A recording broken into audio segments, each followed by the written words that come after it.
Teacher जो हैं वो जो परीक्षा लिख के सक्षमता पास करके विशिष्ट शिक्षक बनते हैं, ये उनसे संबंधित नियमावली है और जिसकी चर्चा समय समय पे सभी लोग करते हैं और अनेकों कयास सब लोग लगाते हैं, तो उसी से संबंधित ये नियमावली है। देखिए, इसमें दो तीन चीज़ें हैं जो नियमावली में हम लोगों ने मेजर संशोधन किए हैं। पहले तो है कि इसमें जो पूर्व में नियमावली थी उसमें केवल 3 परीक्षा लेने का ही प्रावधान था और विधानमंडल में सरकार की ये घोषणा थी कि 3 को बढ़ा के हम लोग 5 करें। तो सबसे पहला जो संशोधन हुआ है वो 3 से 5 करने का बात, तो ये विधानमंडल का जो घोषणा थी उसको इम्प्लीमेंट किया गया। दूसरा ये है कि उच्चतर निर्णय यह हुआ कि जो टीचर हैं जो जहाँ पर कार्य कर रहे हैं वो अब वहीं पे अपना योगदान देंगे। जो पूर्व में नियमावली थी उसमें उसका प्रावधान नहीं था, तो अब इसमें ये कहा गया है कि आप जितने भी टीचर हैं वे अब उसी विद्यालय में योगदान देंगे और प्रोविजनली उनको अपॉइंट उस पद पर किया जाएगा और वो वेतन ड्रॉ कर सकेंगे। सरकार इसके लिए एक तिथि निर्धारित करेगी विभाग, और उस तिथि से वो लोग वेतन ले सकेंगे। ये प्रावधान पहले नहीं था। पहले ये था कि सरकार स्थानांतरण करेगी और स्थानांतरित जगह पे जाकर जब योगदान देंगे तब वो वेतन ड्रॉ करेंगे। तो एक मेजर ये संशोधन हुआ है कि वो अपने ही मूल स्थान जहाँ पे कार्य कर रहे हैं वहाँ से वो वेतन ड्रॉ कर सकेंगे और कन्फर्मेशन उनका जो होगा, जो उनकी सेवा संपुष्ट होकर कन्फर्म जब होंगे वो तब होंगे जब उनके सारे सर्टिफिकेटों की जाँच होगी। उनके बहुत सारे सर्टिफिकेट केवल अभी लिए गए हैं, जो काउंसलिंग की प्रक्रिया है उसमें केवल सर्टिफिकेट लेने की प्रक्रिया है, अभी जांच की प्रक्रिया नहीं हुई है कि पहले बिहार बोर्ड से जांच होगा, सीबीएसई से जांच होगा। बहुत सारे लोग तो विभिन्न राज्यों के बोर्ड से आए हैं, यूपी वाले यूपी बोर्ड से आए हैं, कोई मध्य प्रदेश बोर्ड से आया है और बहुत सारी डिग्रियां हैं जो जांच की प्रक्रिया में है। तो जब जांच हो जाएगा तो वो कन्फर्म हो जाएंगे और परमानेंट हो जाएंगे।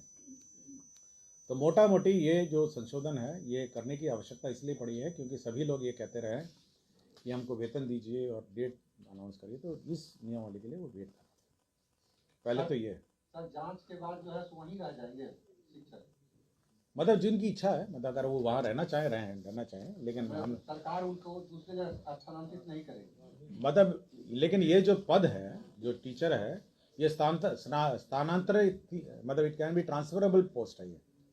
मतलब अभी तो योगदान वहीं रहेंगे, ताज जिंदगी तो नहीं रहेंगे, मतलब लेकिन ये है कि ये स्थानांतरण कभी कभी कार्यकाल में कभी भी कर सकते हैं सरकार। प्रोविजनल अपॉइंटमेंट होगा सर, ये प्रोविजनल अपॉइंटमेंट है और सरकार कभी भी स्थानांतरण कर सकेगी, लेकिन अभी सरकार स्थानांतरण करने का विचार नहीं रखती। तीसरा ये है इसमें ये है कि सरकार एक स्थानांतरण नीति अलग से लाएगी और उसके आलोक में कभी स्थानांतरण करना होगा तो उस वक्त करेगी, लेकिन वर्तमान में वो वहीं पे योगदान देंगे और वहीं से वो सैलरी ड्रॉ करेंगे। तीसरा ये है कि इसमें जो विभागीय कार्रवाई और अन्य डिसिप्लिनरी प्रोसीडिंग के रूल्स हैं वो उस नियम में नहीं थे। तो अब ये है कि उसमें माइनर पनिशमेंट क्या होंगे, किस कारण से होंगे, मेजर पनिशमेंट्स क्या हैं, वो किस कारण से होंगे। जो सरकारी सेवा के जो नियमावली है वो इन पर लागू होगी। तो सारे नियम जो सरकारी सेवक पे नॉर्मली विभागीय कार्रवाई के लिए लागू होते हैं वो इन पर भी लागू होगा।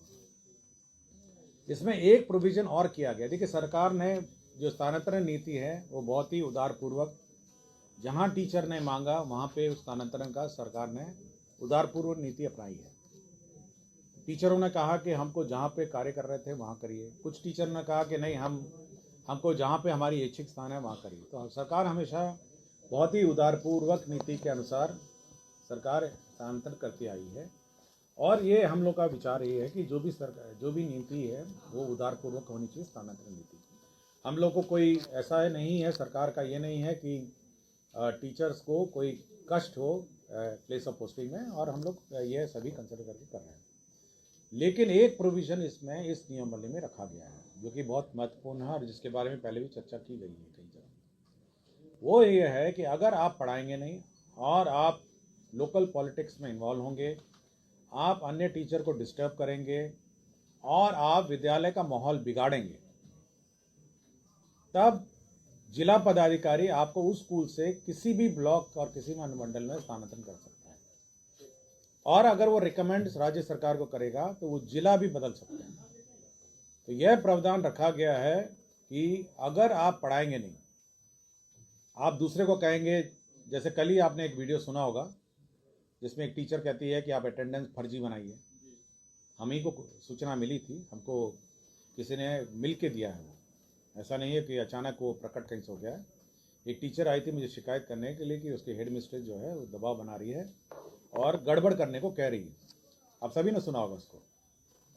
तो ऐसे बहुत सारे मामले आते हैं जिसमें जो बीपीएससी या जो अन्य टीचर हैं और जो बाहर के राज्य के टीचर हैं या जो सिंसियर टीचर हैं, सरकार का यह मानना है कि बहुत सारे सभी टीचर सिंसियर हैं, लेकिन कुछ टीचर जो है वो माहौल बिगाड़ते हैं, अन्य टीचरों को पढ़ाने में रोकते हैं, रोका टोकी करते हैं, और साथ ही साथ बहुत ही मतलब ये भी कह देते हैं कि भाई आपको पढ़ाने की क्या ज़रूरत है, या अटेंडेंस लगा के भाग जाना। ये प्रवृत्ति थोड़ी बहुत ही निकटतम वाले टीचरों में है, जहाँ जिनका घर बिल्कुल स्कूल से सटे है, अटेंडेंस लगाइए घर पहुँच जाइए। तो इस प्रकार की अगर प्रवृत्ति नोटिस की जाएगी तो जिला पदाधिकारी उनको उस स्कूल से स्थानांतरण कहीं पे भी कर देगा जिला में, और अगर वो रिकमेंड करेगा तो जिला से भी बाहर जो डायरेक्टर हैं वो कर सकेंगे। सुना होगा उसको। तो ऐसे बहुत सारे मामले आते हैं जिसमें जो बीपीएससी या जो अन्य टीचर हैं और जो बाहर के राज्य के टीचर हैं या जो सिंसियर टीचर हैं, सरकार का यह मानना है कि बहुत सारे सभी टीचर सिंसियर हैं, लेकिन कुछ टीचर जो है वो माहौल बिगाड़ते हैं, अन्य टीचरों को पढ़ाने में रोकते हैं, रोका टोकी करते हैं, और साथ ही साथ बहुत ही मतलब ये भी कह देते हैं कि भाई आपको पढ़ाने की क्या ज़रूरत है, या अटेंडेंस लगा के भाग जाना। ये प्रवृत्ति थोड़ी बहुत ही निकटतम वाले टीचरों में है, जहाँ जिनका घर बिल्कुल स्कूल से सटे है, अटेंडेंस लगाइए घर पहुँच जाइए। तो इस प्रकार की अगर प्रवृत्ति नोटिस की जाएगी तो जिला पदाधिकारी उनको उस स्कूल से स्थानांतरण कहीं पे भी कर देगा जिला में, और अगर वो रिकमेंड करेगा तो जिला से भी बाहर जो डायरेक्टर हैं वो कर सकेंगे। लेकिन यह किसी के विम्स एंड फैंसीज पे भी हम लोगों ने नहीं छोड़ा है। उसको 3 दिन का नोटिस दिया जाएगा, 3 कार्य दिवस का।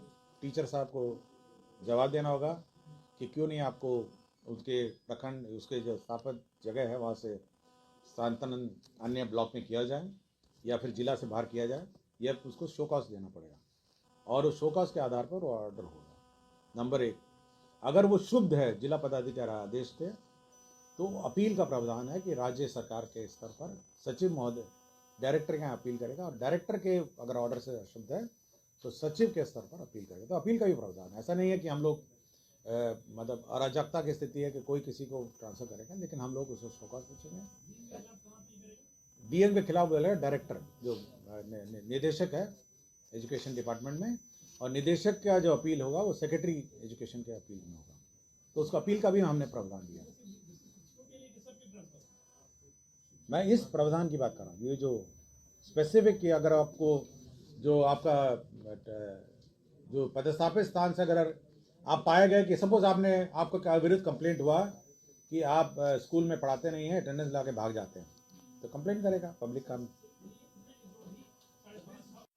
अभी तो इसी में है, यही प्रावधान बाकी में भी लागू होंगे, लेकिन क्योंकि ये नियमावली संशोधन हो रही है तो अभी तक इसी को अभी तो इसी की नियमावली की बात कर रही है ना, अभी दूसरी नियमावली की बात नहीं हो रही है। तो अभी तो ये है कि अगर आप किसी भी हालत में सपोज आप पाए जाते हैं कि रोज़ आप आते हैं और घर भाग जाते हैं, तो पब्लिक कंप्लेन करेगा, तो आपको नोटिस दिया जाएगा कि ऐसे ऐसे शिकायत आपके विरुद्ध प्राप्त हुई है। तो आप उसके विरुद्ध आप जवाब देंगे कि नहीं, हम तो बिल्कुल लगातार पढ़ाते हैं, शिकायत गलत है। तो उसकी जांच होगी और उस पर ऑर्डर होगा। अगर ऑर्डर हो गया और आपके विरुद्ध हुआ तो आप अपील कर सकते हैं। तो अपील का भी प्रावधान हम लोगों ने जो स्तर पर रखा है, इसलिए बिल्कुल एक हियरिंग का भी मौका दिया है। लेकिन यही है कि ये बहुत ही कम शिक्षक ऐसे होंगे जो इस दायरे में आते होंगे, लेकिन ज़्यादातर शिक्षक समय पर पढ़ाते हैं और रुचि लेके पढ़ाते हैं। बहुत ही कम शिक्षकों की कंप्लेंट आती है, लेकिन उनके लिए भी ये प्रावधान किया गया है कि अगर आप पढ़ाएंगे नहीं तो आपको अपने पदस्थापित स्थान से ट्रांसफर कर दिया जाएगा। इसलिए ये नियमावली में जो एक तरफ जहाँ पर आपके पदस्थापन स्थान पर ही अब योगदान देकर वेतन लेने का प्रावधान कर दिया गया है। वहीं अगर आप वहाँ पे बैठ के पढ़ाएंगे नहीं और अन्य कार्य में व्यस्त रहेंगे तो उन पर कार्रवाई करने का भी प्रावधान इसमें किया गया है। सर सर्टिफिकेट सत्यापन कब तक कर दिया जाएगा? हम लोगों ने भेजा है, अभी तो बहुत सारे सर्टिफिकेट आ गए हैं। करीब हम लोग के 3 लाख टीचरों का भी प्रोसेस में है। अभी तो केवल हम लोग सर्टिफिकेट प्राप्त कर रहे हैं काउंसलिंग में, और सैलरी तो हम लोग ज्वाइनिंग भी ले रहे हैं और सैलरी भी हम लोग ज्वाइनिंग कर ले रहे हैं। शिक्षकों की संख्या कितनी है कुल? हाँ, शिक्षकों की संख्या कितनी है कुल बिहार में अभी? विशिष्ट शिक्षकों की जो इससे प्रभावित होंगे उनकी संख्या? ये करीब होंगी आपको, जो कॉम्पिटेंस टेस्ट पास कर हमको 3 लाख के आसपास है। ये सर इनका सत्यापन कब तक पूरा कर दिया जाएगा? ये करीब 6 महीने लगेगा, ये 6 महीना करीब लगेगा। 6 मंथ्स तो कम से कम जाएगा, यूनिवर्सिटी जाएगा, कॉलेजेस जाएंगे, सब जगह मोटा मोटी 6 महीने लगेगा।